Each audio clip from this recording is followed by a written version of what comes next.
Hello, I'm Jeff Farley, former president of Custom Restoration in Northern California. And I'm here to tell you about my story and interaction with Greg Neal, Gregory Neal and Associates. I was a longtime contractor and restoration owner, started off years ago, a carpet cleaning business, and kept expanding and grew up very successful cleaning and then restoration business.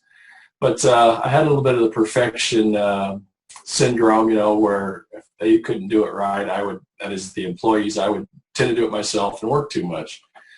Well, this goes on, and there again, I don't think I'm smarter than anybody else, but I feel like I could outwork anybody. So anyway, things were going well, but I was a little frustrated. And then I got sick once, and I was tired of going through that cycle of getting colds and stuff and just being on the go all the time. So I decided I was going to stay home until I got better.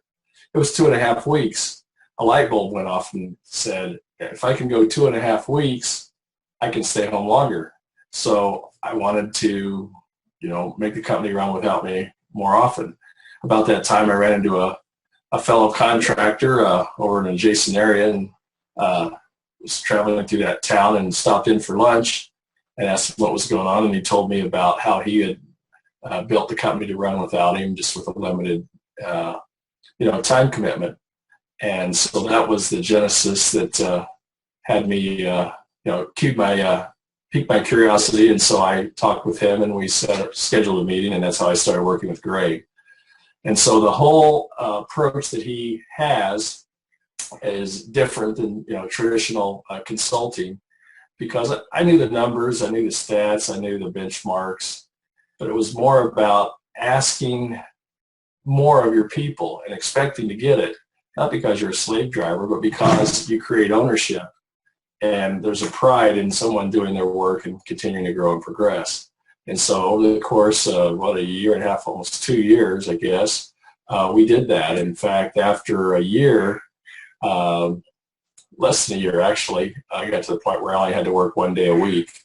And in fact, it opened another opportunity, and but for punishment that I am, instead of enjoying the time, I did double duty, and then I started running a second company the other 4 days a week, and then ran mine 1 day a week. And so that was a great experience, because some of the things that I learned, I brought with me there to build a team, increase accountability, and then have systems in place so that people could report and be accountable for what they do, and the results are there. I was gratified to finally learn that key and do that after many years in business. So I'd recommend anybody that wants to work less and yet not have to give up anything in terms of volume or income or anything, by also making your employees happier and more contented. Greg has some unique solutions to that, and I suggest you speak with him.